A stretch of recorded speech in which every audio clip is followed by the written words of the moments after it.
I'll just repeat what are the tests which we are going to use to solve our problems. First thing is हमने किया था अगर हमारी series convergent है then उसकी जो nth टर्म है as n approaches to infinity that must goes to zero.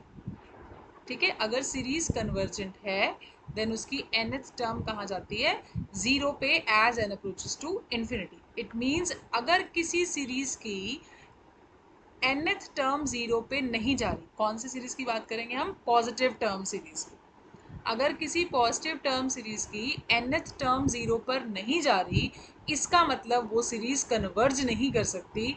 तो हम डायरेक्टली कह सकते हैं पॉजिटिव टर्म सीरीज के केसेस में कि जो सीरीज होगी वो क्या करेगी, डाइवर्ज करेगी. Fine. Then we had done some comparison test जिसमें हमने दो सीरीज ली an और bn, and if an is less than equal to some constant times bn where this constant should be a positive number. ठीक है, it should be greater than zero, this number should be positive. in that case अगर bn convergent है तो an भी convergent था, और अगर an diverge करता है then bn also diverges. if this result holds for all n then an अगर डाइवर्ज करता है तो bn डाइवर्ज करता था, और अगर an कन्वर्जेंट है तो bn कन्वर्जेंट है तो an भी क्या होता है, कन्वर्जेंट. फाइन. बट अगर ये रिजल्ट कुछ फाइनाइटली मैनी टर्म्स को छोड़कर भी होल्ड करता है, for all n is greater than equal to m, even then if bn is convergent then an is convergent, and if an diverges then bn also diverges. And if you have two positive numbers k and capital K such that you can write k times bn is less than equal to an is less than equal to capital K times bn for all n, or you can say for all n is greater than equal to m. या तो हर element के लिए hold करे ये, या कुछ elements को छोड़कर अगर ये कंडीशन होल्ड करती है तब an और bn series converges and diverges together. अगर एक कन्वर्ज करती है तो दूसरी भी कन्वर्ज करेगी, अगर एक डाइवर्ज करती है तो दूसरी भी क्या करेगी, diverge. and then we have done geometric series और terms क्या थी, a plus ar plus ar square and so on. ठीक है, और हमें पता है ये सीरीज कन्वर्ज करती थी when mod r is less than 1, and if r is greater than equal to 1 then it diverges. r is equal to -1 पे ये क्या करती थी, oscillates finitely, and r is less than -1 पे it oscillates infinitely. So you must remember all these results क्योंकि हम इनको use करेंगे. फाइन. इसके बाद हमने एक और टेस्ट किया, दैट इज नथिंग बट, क्या टेस्ट था वो, दैट इज अगर आपके पास an और bn दो सीरीज हैं and limit n approaches to infinity of an upon bn is either it is finite and non zero. अगर ये लिमिट फाइनाइट हो और नॉन जीरो हो तब क्या कंडीशन होती है, the behaviour of these to series is same. जैसा bn का बिहेवियर होगा वैसा ही an का बिहेवियर होगा, जैसा an का बिहेवियर होगा वैसा ही bn का बिहेवियर होगा. अगेन जितने भी ये रिजल्ट्स हैं सारे किसके लिए हैं, पॉजिटिव टर्म सीरीज के लिए. ठीक है.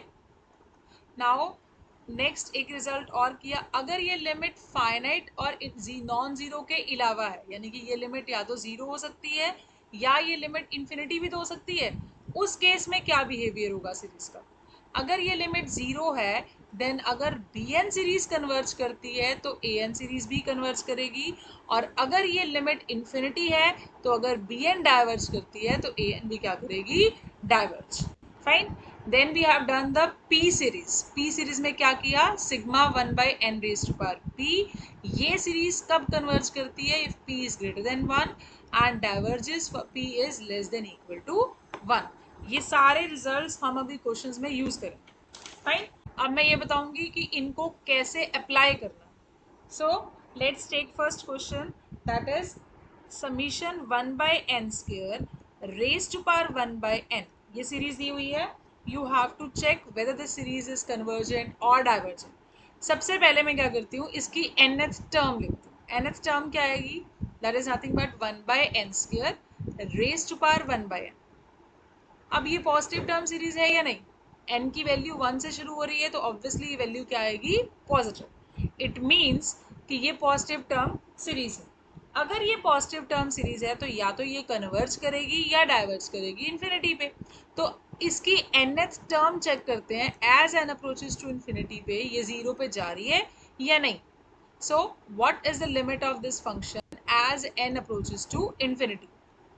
This is 1 by n square raised to power 1 by n, which can further be written as 1 by n raised to power 1 by n the whole square.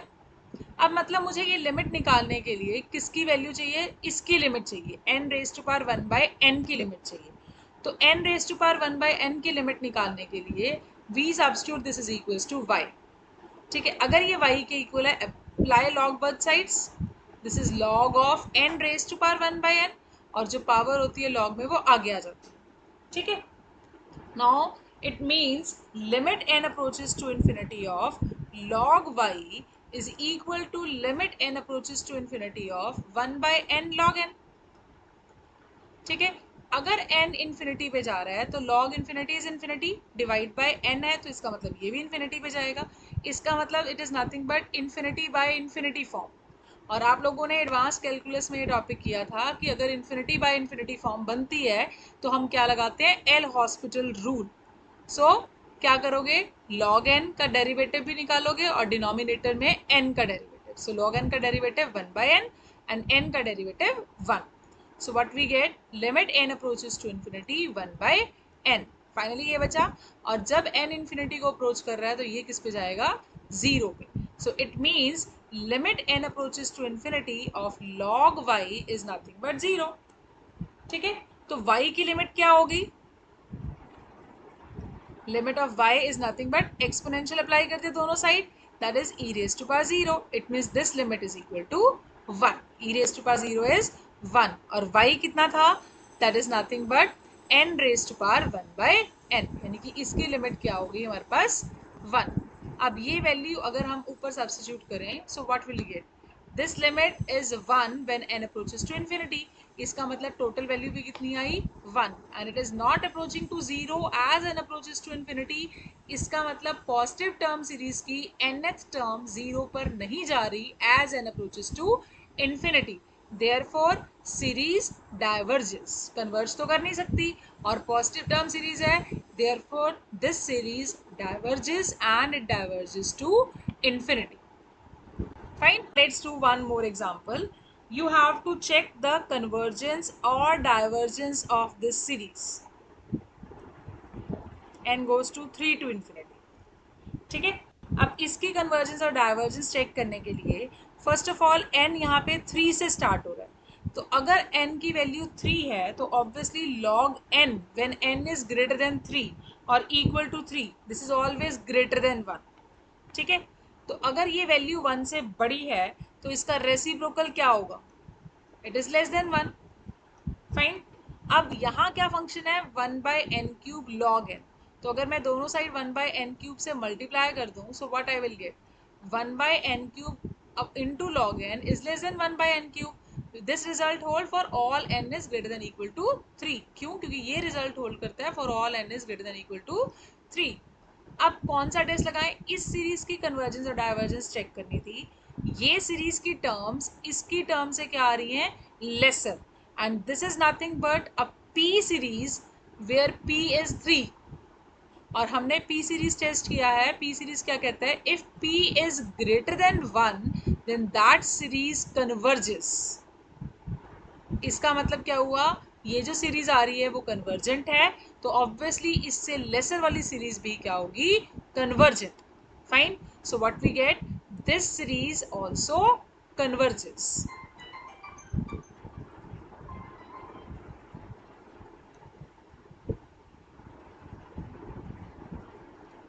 Now third question is 1 upon 3 raised to power n plus x.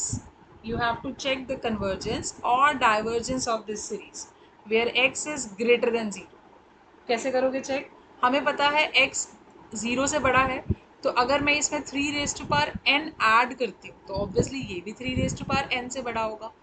x भी positive है, 3 raise to power n तो positive है ही है, तो it means sum of these two is also positive, तो obviously it is a positive term series. ठीक है, अगर कोई नंबर पॉजिटिव है तो उसका रेसिप्रोकल भी पॉजिटिव होता है, तो ये पॉजिटिव टर्म सीरीज तो है और ये वैल्यू इससे ग्रेटर है, तो इट मीन्स इसका रेसिप्रोकल जो है that is less then 1/3 raised to power n। Fine, this result holds for all n। Fine, तो इसका मतलब अब मुझे इस सीरीज का बिहेवियर चेक करने के लिए इस सीरीज का बिहेवियर चेक करना पड़ेगा कि ये कन्वर्जेंट है या नहीं। अगर ये सीरीज कन्वर्जेंट हुई तो इसका मतलब ये भी क्या हो जाएगी, कन्वर्जेंट। नाउ अगर मैं 1/3 raised to power n series को देखूं, it is nothing but a geometric series, और ज्योमेट्रिक सीरीज में ये रेशियो कितनी है, 1/3। और हमने कहा था कि ज्योमेट्रिक सीरीज में जो रेशियो है उसका मॉडुलस लेस देन 1 हो तो वो सीरीज क्या करती है, कन्वर्ज। ठीक है, ये ज्योमेट्रिक सीरीज कैसे है, पुट करके देखो वैल्यूज। अगर मैं n को 1 पुट करती हूँ तो ये क्या बन जाएगा, 1/3। देन n को 2 पुट करें तो 1/3 square, then 1/3 cube and so on. So it's a geometric series जिसमें हर टर्म किससे मल्टीप्लाई हो रही है, 1/3 से। So it means the ratio of this series is 1/3 and whose modulus is less than 1. Therefore this series converges. और अगर ये सीरीज कन्वर्ज करती है तो इससे लोअर वाली सीरीज भी क्या करेगी, converge. Therefore this series also converges. Okay. Now let's do one more problem. You have to test the convergence of the series 1/1 into 2 into 3 plus 3/2 into 3 into 4 plus 5/3 into 4 into 5 and so on. सबसे पहले इस series की convergence या divergence check करने के लिए हमें क्या करना है, हमें ये चेक करना है कि इसकी nth टर्म क्या। सो what is the nth term, nth term इसको जनरलाइज करके निकालनी पड़ेगी। कैसे, न्यूमरेटर में क्या है 1 3 5, नेक्स्ट क्या आएगा 7 and so on. So it's an AP, जो न्यूमरेटर में टर्म्स हैं वो एपी बना रही है with first term 1 and common difference is 2। सो उसकी nth टर्म क्या होगी, nth टर्म ऑफ AP क्या होती है, that is A plus n minus 1 into D. A is 1, nth term निकालनी है, D is 2। So what is your term, that is 1 plus 2n minus 2 which is equals to 2n minus 1। So your numerator here is 2n minus 1। Now in the denominator you have 3 terms, अलग अलग इनको हम generalise करेंगे। 1 है first में, second में 2 है, third में 3 है एंड सो ऑन। तो nth में क्या होगा n। अगर हम 2 3 4 को देखें तो ये क्या है, अगर फर्स्ट टर्म है तो यहाँ 2 है, सेकंड टर्म है तो यहाँ 3 है, थर्ड टर्म है तो यहाँ 4 है। इसका मतलब जितनी टर्म नंबर है उससे एक ज़्यादा वैल्यू है, nth टर्म है तो n+1 होगा। सिमिलरली यहाँ 3 फिर 4 फिर 5, इसका मतलब क्या हुआ कि जितनी टर्म नंबर है उससे 2 ज़्यादा वैल्यू है, तो it is nothing but n+2। अब अगर हमारे पास ये nth टर्म आ गई तो इसकी कन्वर्जेंस या डाइवर्जेंस चेक करने के लिए हम ये भी चेक कर सकते हैं कि इसकी nth टर्म 0 पे जा रही है या नहीं। अगर इसकी nth टर्म 0 पे जा रही हो तो हम इसकी कन्वर्जेंस या डाइवर्जेंस के बारे में कुछ नहीं कह सकते। बट अगर ये लिमिट 0 पे नहीं जा रही होगी तो वी कैन डायरेक्टली से divergence.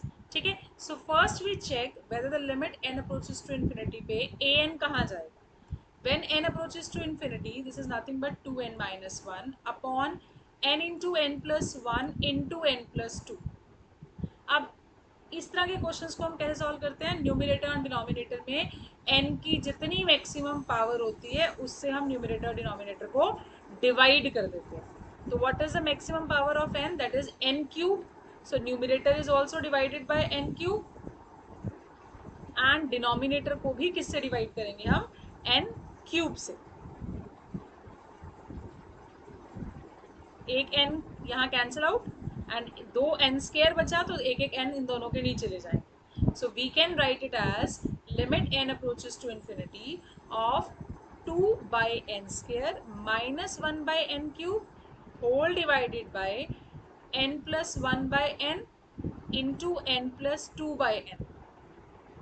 So if I further simplify it, what I will get, limit n approaches to infinity, this is 2/n² minus 1/n³ whole divided by 1 plus 1/n into 1 plus 2/n।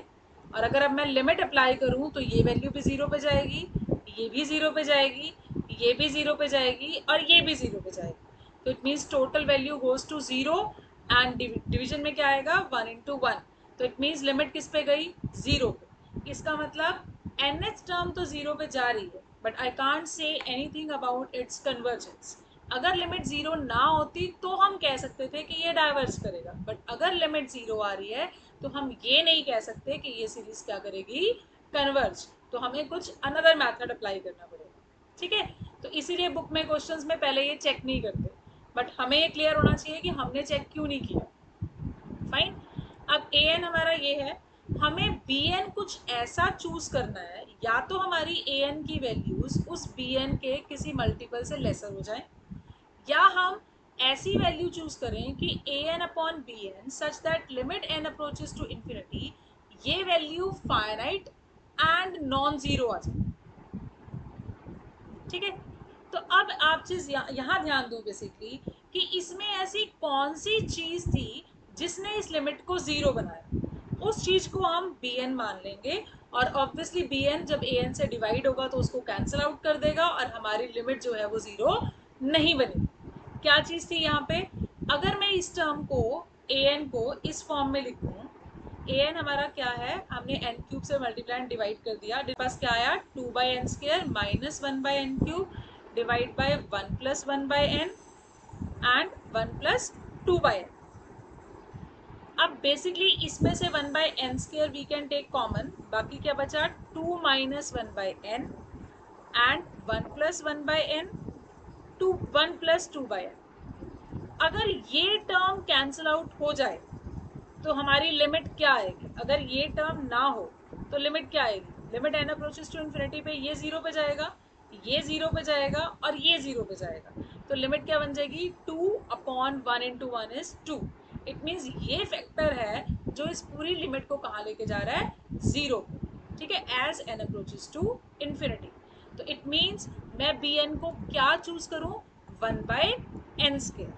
If I choose Bn as 1 by n square, then what is the limit of an by bn when n approaches to infinity?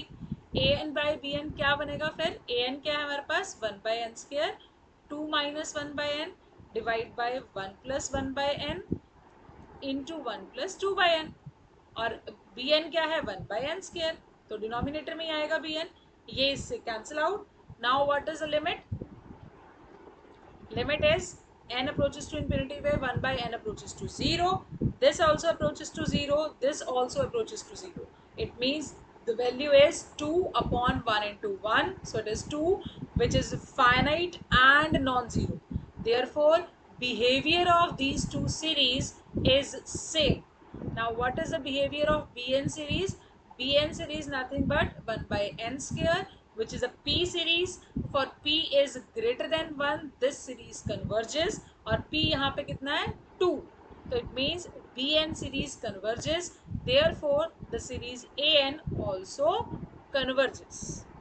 Fine, so main thing is how to find out the value of bn, और bn निकालने के लिए आपको ये चीज़ check करनी पड़ेगी कि अगर मैं an की लिमिट निकालती हूँ as N approaches to infinity पे, तो कौन सी ऐसी टर्म है जो उसको 0 पे लेके जा रही है, जो चीज़ उसको 0 पे लेके जा रही है उसको रिमूव करना है, तो इसलिए उस टर्म को हम क्या मान लेते हैं bn, और अगर वो कैंसिल आउट हो जाती है तो लिमिट क्या आएगी फाइनाइट।